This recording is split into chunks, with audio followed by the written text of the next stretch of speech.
Right. But we can still have it. Okay, let's see. Right. Okay. Spotlight? Yeah.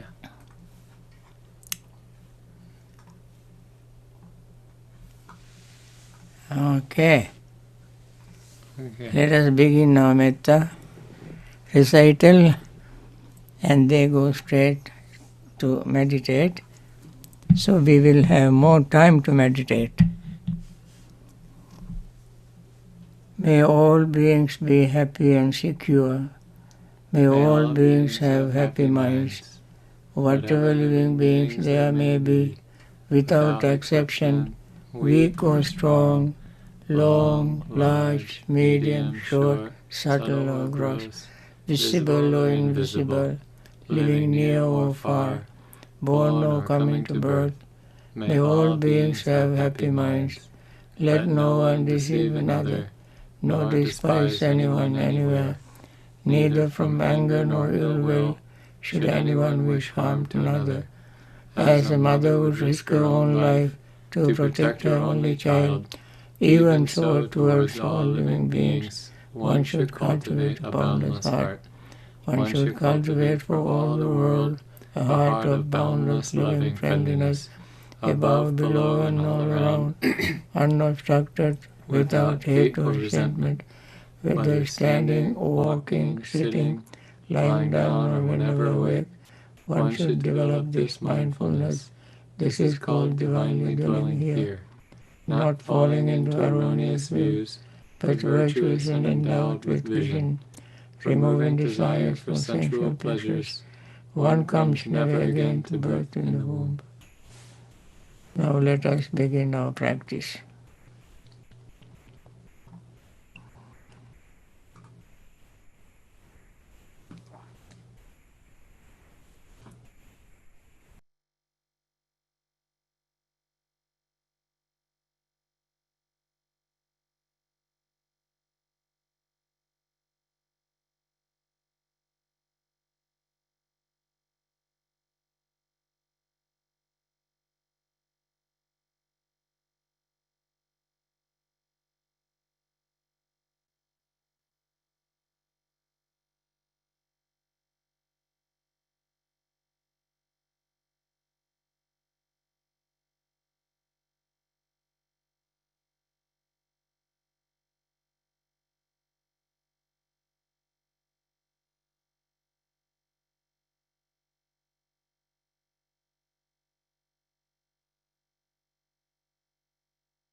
dukkhapatta ca nidukkha bhayapatta ca nibbhaya sokapatta ca nisoka hontu sabbe pipanino.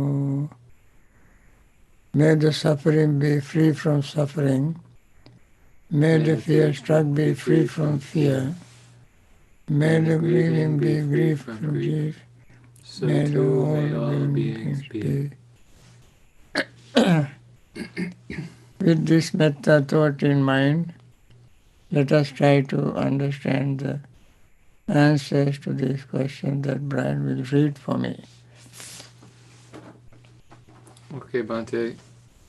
First question is a short one. Are Dhamma Vichaya, Dhamma Vitaka, and Vichara the same? Dhamma vitakka, Dhamma vichara, And Vichaya. yes, Dhamma vichaya. Yeah. Dhamma vichaya, Dhamma vitakka, Dhamma vichara. Not the same. Dhamma vichaya, vichaya is investigation. Vitakka vichara are the thoughts. Vitakka is, there are three types of vitakkas, or six kinds of vitakkas actually.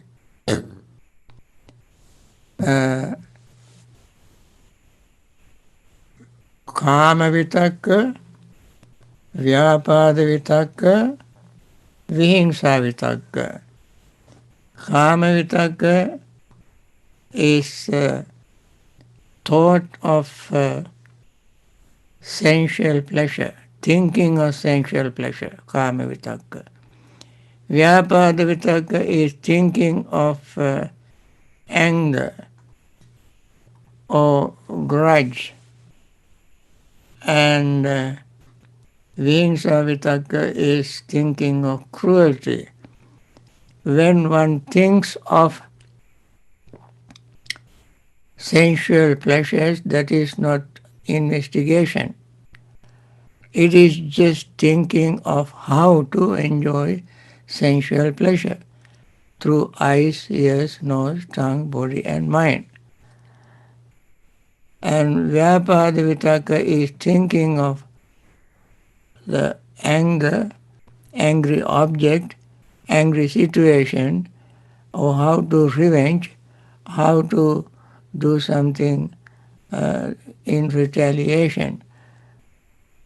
Vihingsa vitakka is the thinking of how one does something to be hurt somebody. Cruelty. Therefore, these three types of thoughts are not investigation of Dhamma. On the other hand, nekkhamma vitakka, letting go, renunciation, that means practicing generosity, practicing letting go, is not investigation. And practicing metta, avyapada vitakka. Avyapada vitakka, not cultivating hatred or anger, rather cultivating loving friendliness. Cultivating loving friendliness is not investigation. Then avihingsa vitakka, compassion, not cruelty. Thinking of how one should not do things to hurt others, rather how one should practice compassion to help others. And therefore these three kinds of thoughts and these six kinds of thoughts, three on the unwholesome side, 3 on the wholesome side, are not Dhamma Vichaya, not investigation. Investigation is a purely wholesome, mindful state. It is a developing wisdom. The way to develop wisdom and understanding the truth, trying to investigate, examine again and again various mental states, examining them. Then examining, investigating, questioning faculty is always wholesome. I mentioned the other day when one does investigation, one would be impartial, unbiased, no greed, hatred or delusion, no chanda, what do you call, agati, dosa, bhaya, agati. Agati means biases, no biases, with impartial attitude. Investigate, look, examine the Dhamma again and again. And also we mentioned at the beginning, Vivekanisita, Viraganisita, Nirodhanisita, Vasagga Parinama. These are the qualities of investigation. Vivekanisita means based on freedom, Viveka, freedom. Freedom from physical freedom and mental freedom. Freedom from physical unwholesomeness and freedom from mental unwholesomeness. That is a wholesome mental state.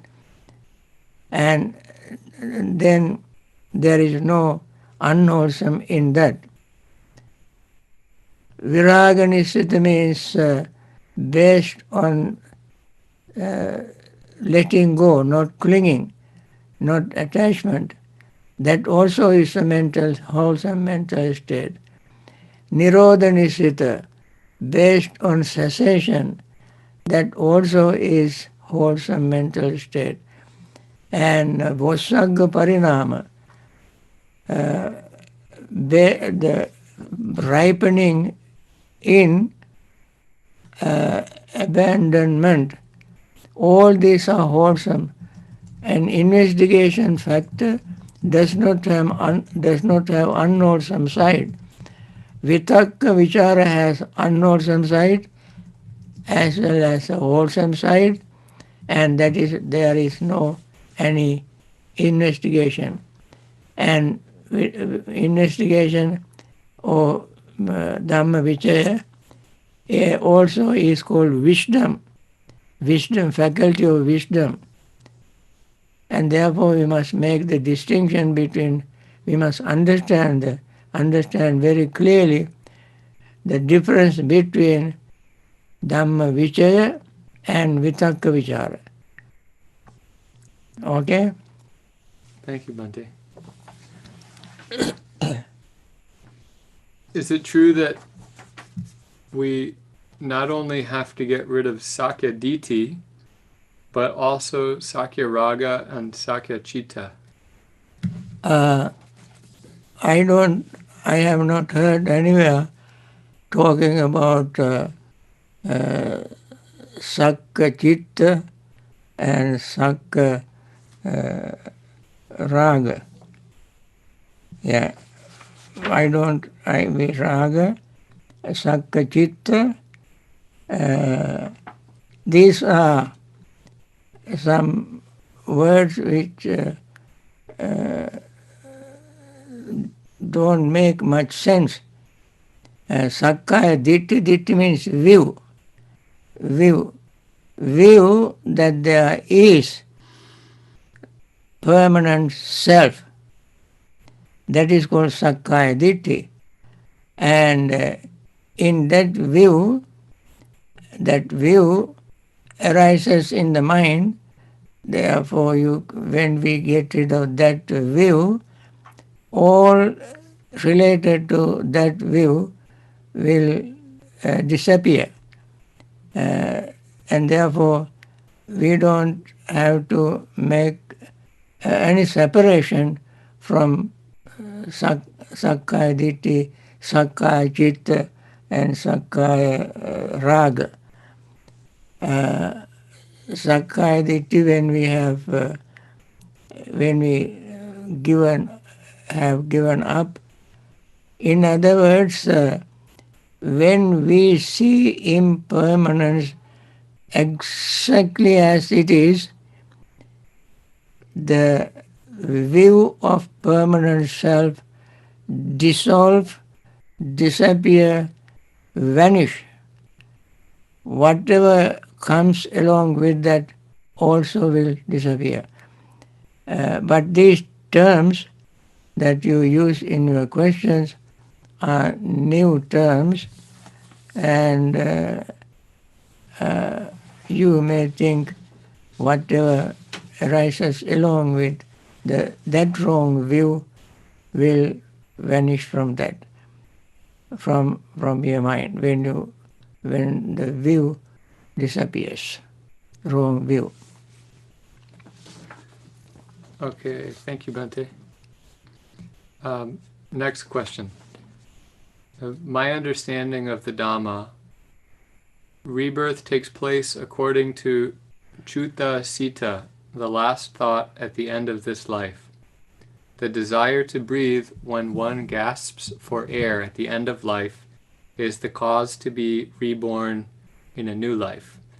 If one gives up wanting to breathe at the last minute and could withstand the pain and pressure at the end, one may not get reborn. Thus ends this samsaric journey. It is very hard to accomplish, I'm sure. With meditation, strong determination, and making the mind strong to withstand the pain and pressure, one may be able to achieve this goal. Am I on the right track? Please explain. You see, the desire will, for breathing, will not disappear at the moment of death unless you have practiced, you have been practicing the impermanence, or you are well established in impermanence and you practice letting go all your life, or at one point you have attained full arahanthood, where all desire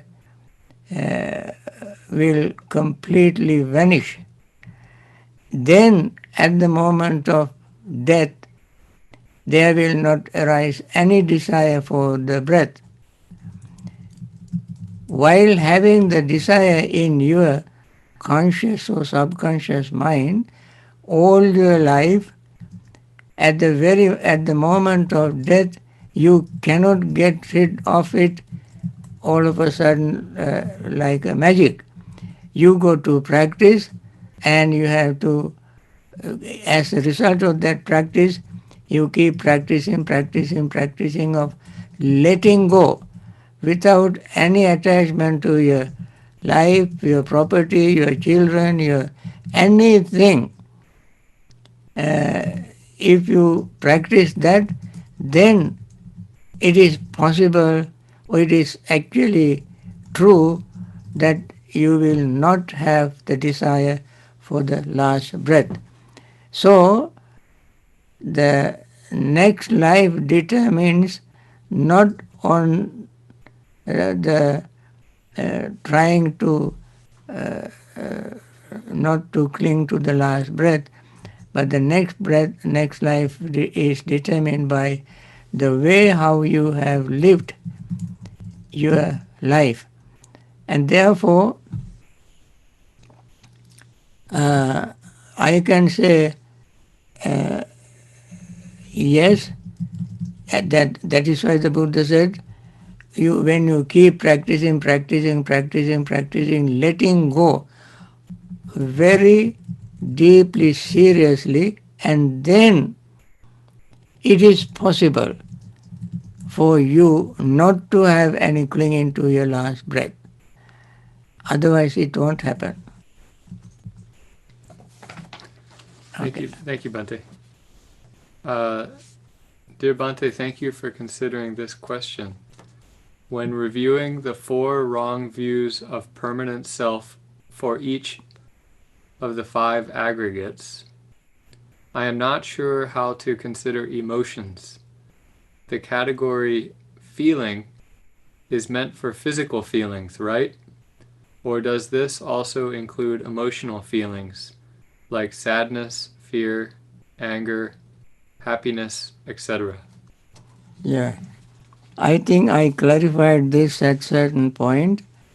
In the Western psychology, the feeling and sensations or emotions are separated. But in the Buddha's teaching, when the word Vedana is used, it includes both physical and mental, physical feeling and mental emotions, include both. Therefore, when we talk about Vedana Khanda, among 5 aggregates, Rupa, Vedana, Sanya, Sankara, Vijnana, when the word Vedana is used as a group, category, or what do you call? Aggregate. Then when we use the word aggregate, aggregate means the collection of various things. In this aggregate feeling, you can include all kind of emotions, all kind of feelings, all kind of anxiety, worry, all this included in the feeling aggregate. And therefore, when you practice the selflessness, or when people think that there is self, they think of that this aggregate or this collection of feelings, emotions and so forth, all of them together, are identical with the self, emotion for instance, anger, anxiety, worry, all this included in the word Vedana. So when one thinks that self is identical with Vedana, we imply all other factors related to that aggregate, all other components of that aggregate are included. And when self is separate from feeling, also we include all these various parts of these aggregates. And when one thinks self is in the feeling, and feeling is in the self, in all these 4 situations, the word feeling includes all various aspects of feelings. So therefore feeling is an aggregate collection of various things. All of them are included in that. Yes. Thank you, Bhante. Mm-hmm. Please describe the path to enlightenment through formless jhanas or arupa. via Anapanasati Sutta. Okay. Now, liberation from arupa doesn't happen. Enlightenment, you can see in Anupada Sutta, in Majjhima Nikaya, I think Sutta number 111, Anupada Sutta, where Venerable Sariputta practiced various ways of jhanas, including arupa jhana, formless jhana. And then when he came to neva sanya, na sanya, neither perception nor non-perception, at that level he has to get or come out of that. He has to come out of that. And in other jhanas, he did not mention that he had to come out of those jhanas to go from one jhana to the other. It happens naturally. But when he wanted to attain liberation, full enlightenment, arahanthood, he had to come out of arupa jhana, formless jhana. This is very clearly stated in Anupada Sutta. And in other places also Buddha said that when you are in a formless state, you cannot see impermanence. You have to, mind has to be active to see impermanence of something. Impermanence of something. So in formless jhana, you have to come out of it to see impermanence of that attainment. So, and therefore, to attain full enlightenment, one must come out of formless jhana. That is why there are asanya sattva. Asanya sattva means those who attain a state where no perception. In that state, one cannot attain enlightenment, even though asanya sattva is attained by doing meritorious or wholesome thing, wholesome meditation like jhana. And still, until you come out of that state, you cannot see impermanence, anicca, dukkha, anatta. And therefore, in arupa jhanic stage or formless jhanic stage, in fact, the word jhana is not used for these formless attainments. They are called ayatana. Akasanancha ayatana, viññānañca ayatana, akinchanya ayatana, nevasanyana sanya ayatana. The word ayatana is used because these are the places where the mind settles. Mind settles in. Where the mind settles in, that is called ayatana. In other have names, first jhana, second jhana, third jhana, and so on.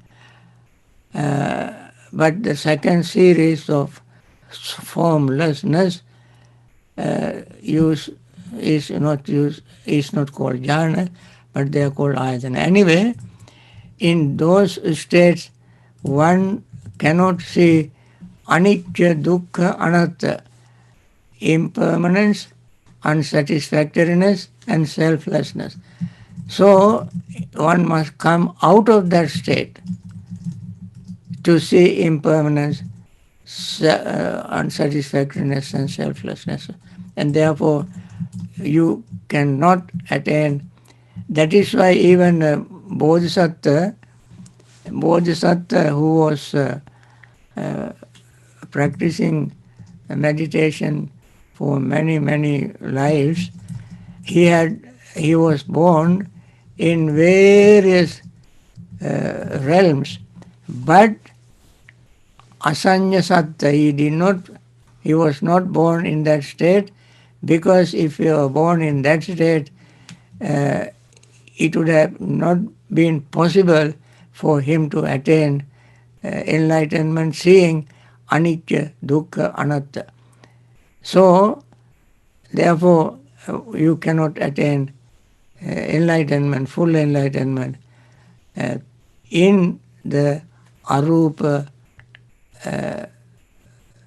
jhana. Jhana, I use the common word, jhana arupa state. No. Bhante, I think that begs the question that if the goal is to see the three characteristics of existence, anicca, dukkha, and anatta, and we can only see that when we are in a form, whatever the opposite of formless realm is, then what's the purpose of attaining arupa jhana? That's a good question. The purpose of attaining arupa jhana is just to have a peaceful existence. Peaceful existence. That is called etam santang, etam panitang, and so forth. Even before the Buddha's coming into existence, there were many meditators, rishis, yogis, who sent, for instance, Alarkarama, Uddakaram, and so forth. They have attained arupa jhanas, arupa state, and thought that was the end. That was the attainment of liberation. But it was not. Why?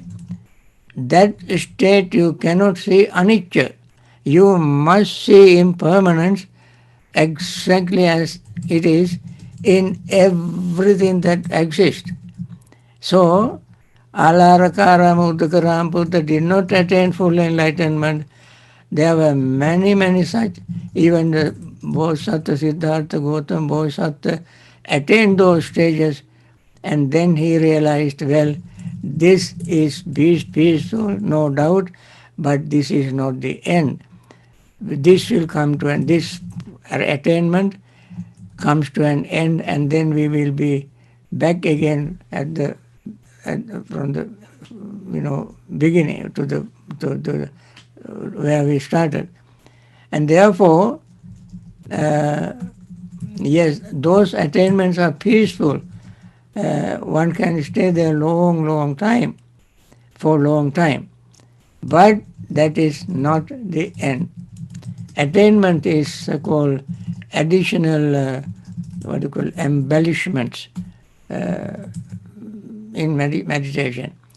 And Buddha did not recommend any meditator to go to arupa jhana state and stay there. But he did not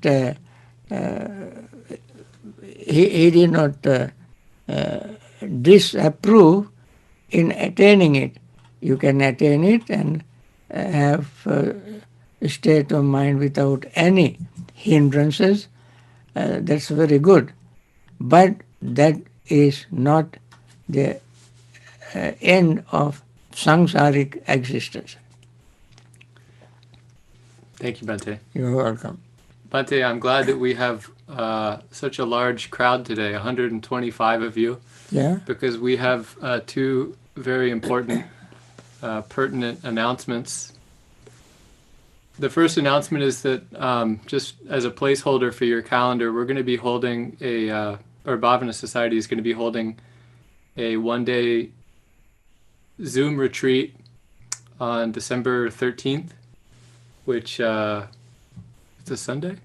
Yes, Saturday. It's a Saturday? December 13th.